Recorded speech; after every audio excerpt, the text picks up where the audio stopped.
Students, आज solution chapter का एक टॉपिक बॉन्ड ऑफ फैक्टर जो बेहद इम्पोर्टेंट है वो समझना है। बॉन्ड ऑफ जो साइंटिस्ट थे जिन्होंने ऑस्मोटिक प्रेशर के सारे रूल दिए थे बॉन्ड ऑफ फैक्टर, उन्हीं के द्वारा दिया गया एक वैल्यू आई है।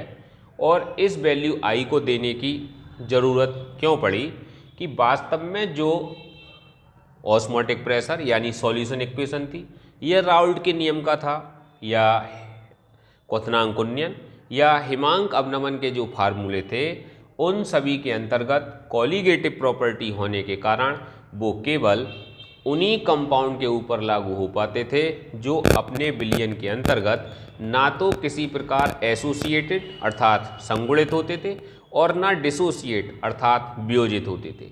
अगर एसोसिएटेड या डिसोसिएटेड हो जाएंगे तो ऐसी कंडीशन में उनके मॉलिक्यूल की संख्या चेंज हो जाएगी, या तो बढ़ जाएगी या घट जाएगी।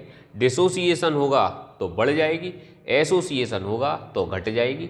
और चूंकि ये सब कॉलीगेटिव प्रॉपर्टी हैं तो मॉलिक्यूल की संख्या डिस्टर्ब होने से उनका कॉलीगेटिव प्रॉपर्टी भी डिस्टर्ब हो जाएगा। तो ऐसी कंडीशन में हम उन किसी भी कंपाउंड के लिए जो ऐसी एसोसिएट या डिसोसिएट होते हैं के लिए इन फार्मूले का यूज नहीं कर पाते थे।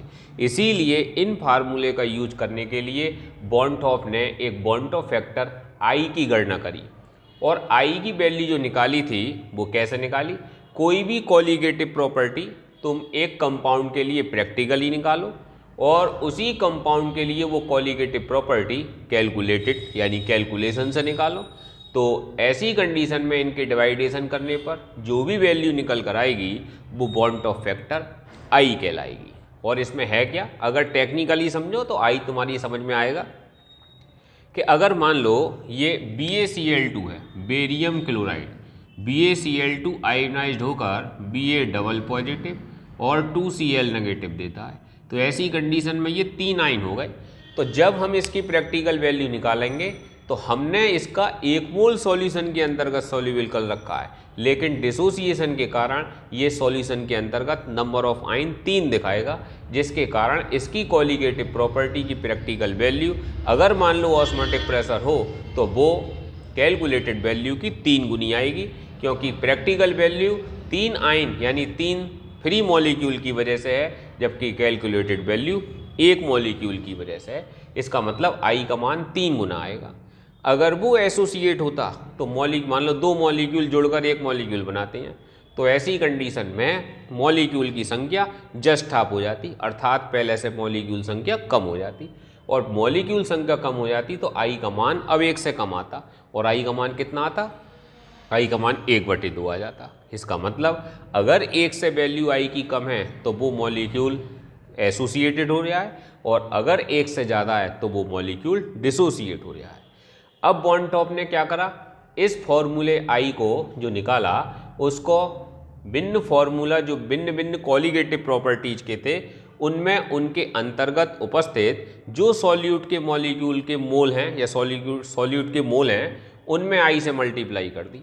आई से मल्टीप्लाई करने पर क्या हुआ, अगर वो मॉलिक्यूल डिसोसिएट होगा तो आई से मल्टीप्लाई करने पर उसके रियल मॉलिक्यूल नंबर निकल आएंगे जो सॉल्यूशन में जाने के बाद आए, और अगर एसोसिएट हुआ तो मॉलिक्यूल नंबर तो भी निकल आएंगे, तो कम हो जाएंगे, और डिसोसिएट होगा तो ज़्यादा। तो यहाँ अब जैसा राउल्ट का नियम है तो राउल्ट के नियम में भी इन्होंने एन में आई से मल्टीप्लाई कर दी और इस वाले एन में भी आई से मल्टीप्लाई कर दी। ऐसी डेल्टा टीवी वाला फार्मूला देखा तो W/M मोल को ही बोलते हैं, मोल के अंतर्गत आई से मल्टीप्लाई कर दी, आई से मल्टीप्लाई कर दी। अब ये सारे के सारे फार्मूले उन सभी पदार्थों पर भी लागू हो सकते हैं जो अपने सॉल्यूशन के अंतर्गत जाकर या तो डिसोसिएट होती हैं या एसोसिएट होती हैं, और उन पर भी लागू होगा जो ना डिसोसिएट हों ना एसोसिएट हों।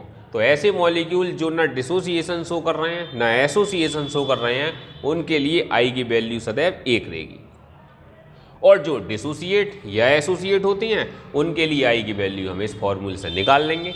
और ना भी इस फॉर्मूले का यूज करो तो नॉर्मली तुम समझ सकते हो कि इनकी वैल्यू ये होगी। हाँ, प्रैक्टिकली ध्यान रखना कि आई की वैल्यू यहाँ पर जैसे 3 है तो कुछ साल्ट कि मॉलिक्यूल ऐसे होते हैं जो 100% सॉल्यूबल नहीं होते, तो इसके लिए आई की वैल्यू कंप्लीटली 3 ना आकर 2.96, 2.9, 2.92 इस तरीके की आएगी, इसीलिए 2 आए तो 1.92, 1.23। अगर पूरी की पूरी आई की वैल्यू 3 आ रही है तो ये उसके लिए पीक वैल्यू है, चरम मान है, अधिकतम वैल्यू है, क्योंकि इससे ज़्यादा आयन वो टूटेगा ही नहीं, और टूटेगा ना तो उससे ज़्यादा नंबर नहीं आएगा। इसका मतलब आई की वैल्यू इस वाले साल्ट के लिए ज़्यादा से ज़्यादा 3, ना तो 3 से कुछ कमी होगी। बॉन्ड ऑफ फैक्टर आई को अगर तुम समझ गए हो तो इससे इसके न्यूमेरिकल आसानी से निकाले जा सकते हैं। न्यूमेरिकल्स के अंतर्गत PV = I × NST, आई की वैल्यू निकालनी होती है, बाकी सारी वैल्यू दी जाएंगी। अगर न्यूमेरिकल में दिक्कत है तो मैं बॉन्ड ऑफ फैक्टर आई के अगली वीडियो के अंतर्गत इसका न्यूमेरिकल कराएंगे। वीडियो से संबंधित किसी भी प्रकार की क्वेश्चन कोई होता है तो कमेंट करके पूछ सकते हैं। वीडियो अगर पसंद आए तो लाइक, सब्सक्राइब और शेयर करना ना भूलें।